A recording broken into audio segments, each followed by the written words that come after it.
Ku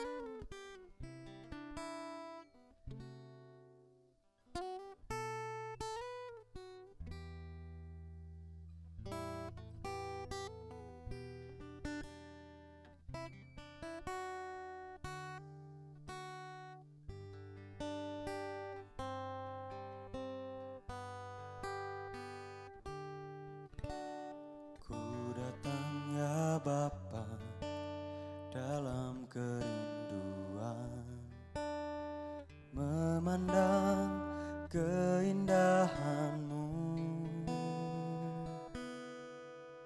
Ku berikan segalanya, semuanya yang ada. Ku ingin menyenangkan hati-Mu, oh Tuhan. Ku datang ya Bapa dalam kerinduan, memandang keindahan-Mu. Ku berikan segalanya, semuanya yang ada. Ku ingin menyenangkan hati-Mu, oh Tuhan. Jadikan aku indah yang Kau pandang mulia, seturut karya-Mu di dalam hidupku. Ajarku berharap hanya kepadamu, taat dan setia kepadamu, Tuhan.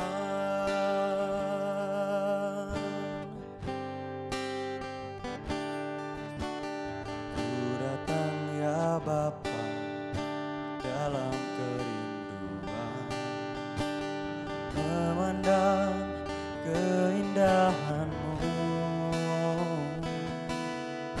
Ku berikan segalanya, semuanya yang ada.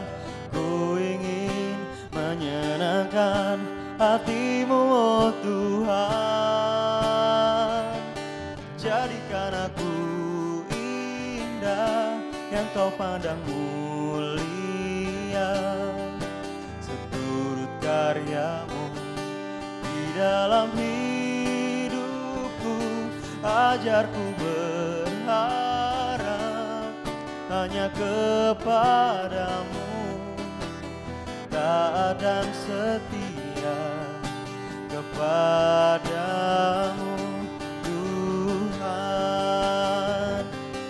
Jadikan aku indah yang Kau pandang mulia, turut karya-Mu di dalam hidupku. Ajarku berharap hanya kepadamu, taat dan setia kepadamu, Tuhan.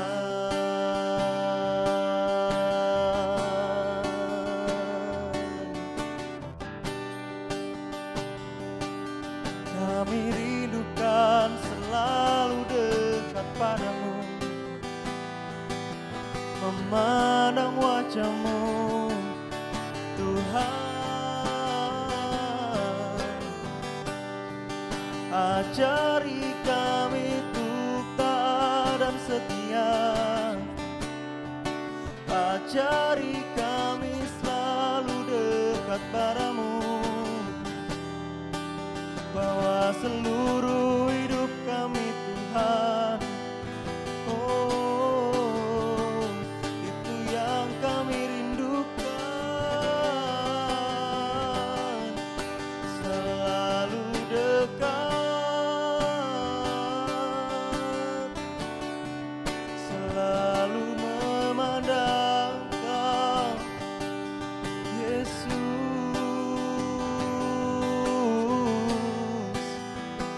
Haleluya.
membawa segala kerinduan untuk selalu dekat, memandang padamu Tuhan, menyembahmu, memujimu selamanya.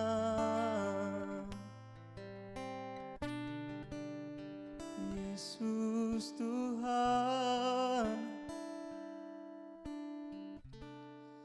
Kau yang layakkan aku masuk hadirat-Mu,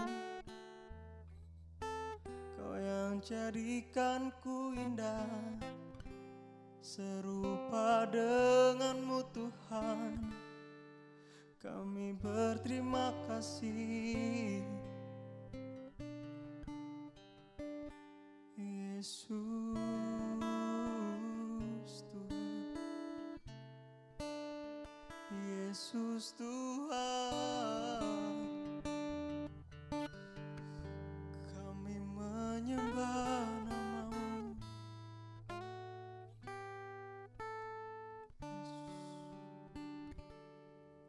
Terima kasih Tuhan, Kau yang melayakkan hidup kami, Kau yang menjadikan kami indah, bahkan serupa dengan-Mu Tuhan. Sungguh kami bersyukur dan berterima kasih.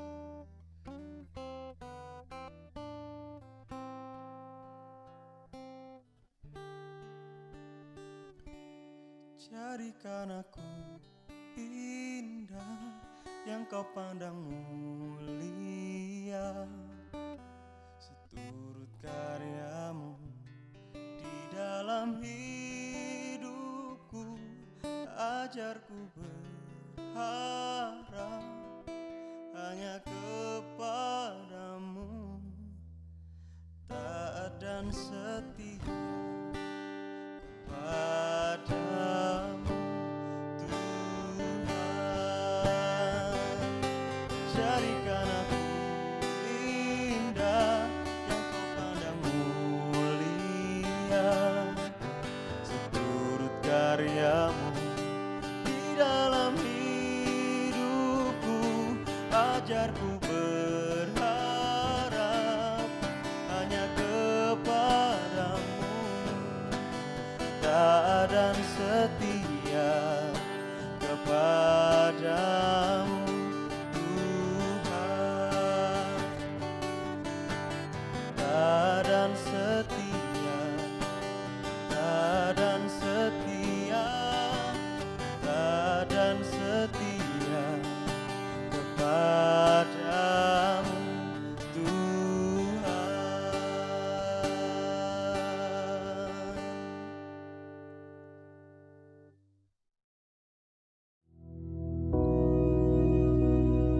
Bapa kami yang di surga, dikuduskanlah nama-Mu, datanglah kerajaan-Mu, jadilah kehendak-Mu di bumi seperti di surga.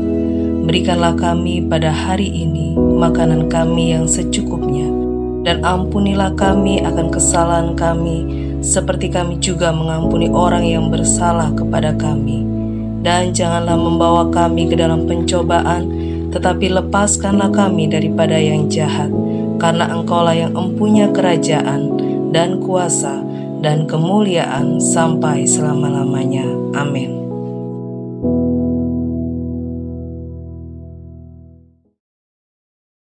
Shalom, puji nama Tuhan, selamat pagi, selamat berjumpa kembali.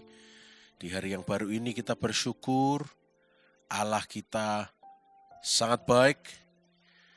Dan saya adalah tanda mujizat ya. Karena hari ini, hari di mana video ini direkam, sebetulnya masih belum pulih 100%, sehingga berbicaranya juga harus pelan ya. Kemarin bahkan juga sempat demam tinggi, tapi hari ini mujizat semua baik. Karena saya percaya di dalam Yesus selalu ada pemulihan sempurna ya. Dan karena ada Roh Kudus, kita tidak akan pernah dikecewakan ya. Ayat ini akan kita baca pada hari ini, kita buka Roma pasal 5 ayat yang kelima. Roma pasal 5 ayat yang kelima berkata, dan pengharapan tidak mengecewakan, karena kasih Allah telah dicurahkan di dalam hati kita oleh Roh Kudus yang telah dikaruniakan kepada kita. Saudara, kalau kita lihat pasal 5, itu perikopnya judulnya adalah hasil pembenaran. Ya. Nah, di ayat yang kelima ini saudara, kita dapat berkat firman Tuhan ya, yang memberikan sebuah kepastian. Ya, yang menyatakan kepada kita ya, bahwa pengharapan di dalam Tuhan itu tidak akan pernah mengecewakan. Ya. Nah, sekarang begini saudara. Kalau saudara berbicara mengenai pengharapan, berarti saudara itu melihatnya ke depan, bukan ke belakang. Ya. Nah, kalau kita melihat ke depan, kita juga pasti ingat pada setiap janji-janji firman Tuhan ya, yang memang mungkin belum tergenapi sepenuhnya dalam hidup kita. Tapi janji itu sudah diperdengarkan kepada kita.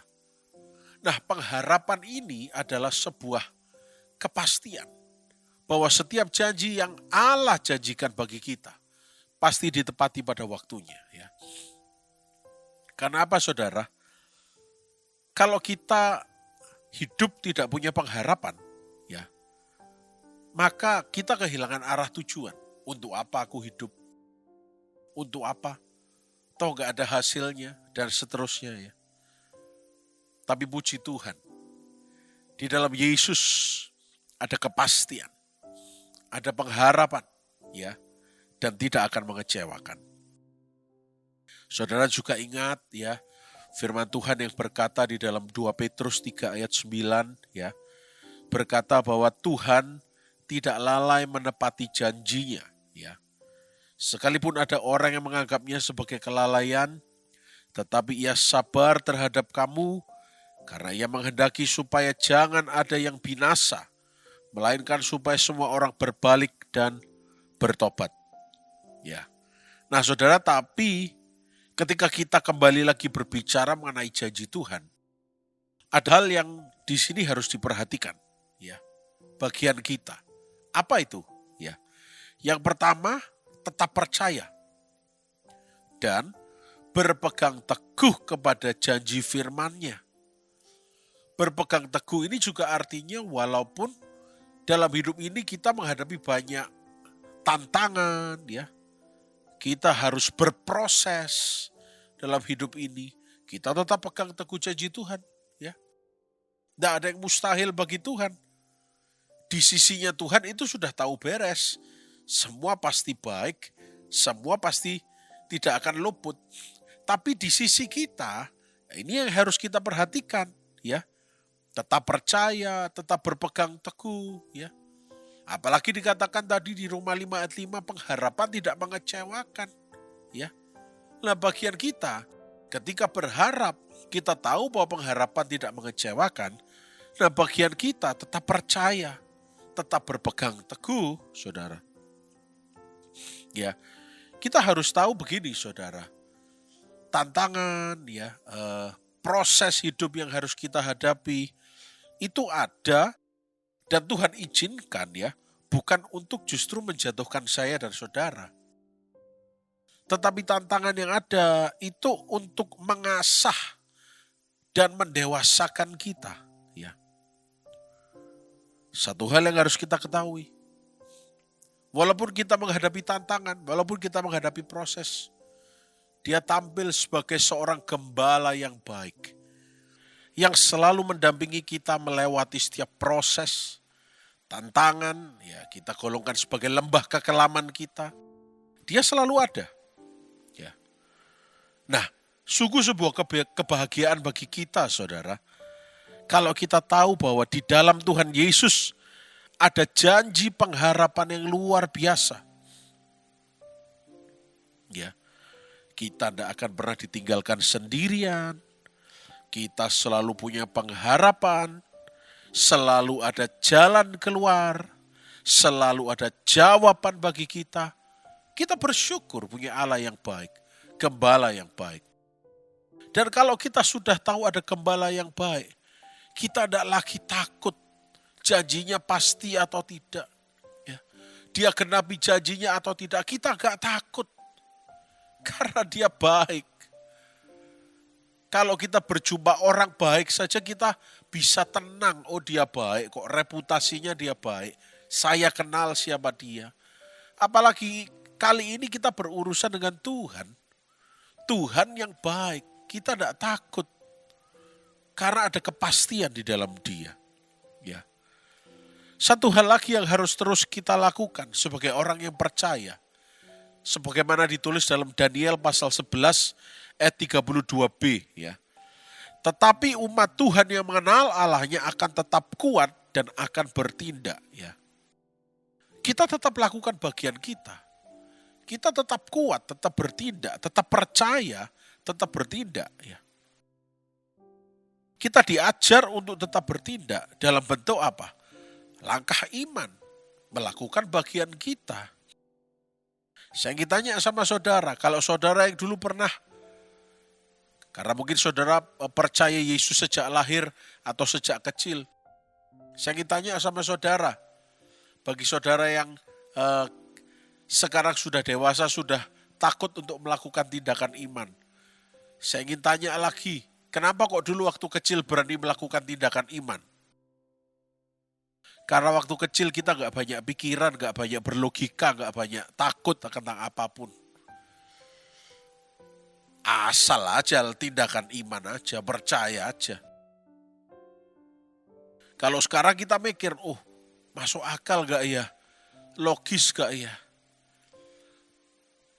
Dulu saya suka mainan tertentu, saya disuruh berdoa. Dan bahkan saking kepengennya saya kalau ke toko itu tangan saya taruh di belakang. Saya lihati mainannya, oh iya suka. Sudah. Bahkan kalau perlu saya gambar mainannya, ya saya tempelkan di lemari saya, sudah. Setelah itu takut, khawatir, enggak. Dan itu selalu tergenapi, bukan masalah uangnya. Ya, tetapi ini masalah percaya atau tidak. Sekarang kalau kita sudah dewasa, kadang-kadang percaya kita disertai kepikiran. Waktu dulu masih kecil percaya ya percaya. Tidak takut, tidak khawatir. Oleh karena itu, pagi hari ini sebelum kita beraktivitas, kita diajar untuk bertindak dengan langkah iman. Kita diajar untuk tetap setia melakukan bagian kita. Karena di dalam Tuhan ada janji pengharapan. Dan khususnya hari-hari ini, kalau saudara hadir di ibadah pencurahan Roh Kudus, ibadah doa 10 hari di Mojokerto, di GAP Mojokerto, atau saudara menyaksikan secara online, buka hati saudara. Ya. Mari minta terus dipimpin oleh Roh Kudus setiap hari supaya kita tidak tersesat, ya. Supaya kita juga enggak berkecil hati, ya. Enggak berputus asa, seolah-olah hidup ini tidak ada pengharapan lagi. Selalu ada pengharapan di dalam Yesus. Apalagi kalau Roh Kudus dicurahkan, kata Roma 5 ayat 5. Pengharapan tidak mengecewakan. Ya.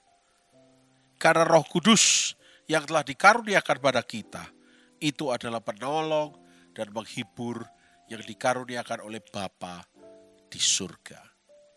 Oleh karena itu saudara, berdoa sungguh, minta dipimpin Roh Kudus. Karena kita tahu, ketika kita dipimpin Roh Kudus, kita akan dipimpin pada setiap kebenaran. Dan janji pengharapan itu pasti tidak akan meleset. Mari kita berdoa. Terima kasih Tuhan Yesus, kami bersyukur untuk kebaikan-Mu. Terima kasih untuk kesetiaan-Mu.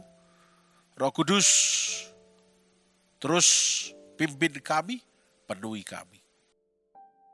Bersyukur untuk setiap kebaikan-Mu. Kau sangat baik bagi kami. Dan biar sepanjang hari ini kami semua sehat, diberkati, dibungkus dengan darah Yesus. Apapun yang tangan kami kerjakan, Tuhan buat berhasil dan mempermuliakan nama Tuhan. Dalam nama Tuhan Yesus Kristus. Haleluya. Amin. Selamat pagi, Tuhan Yesus memberkati.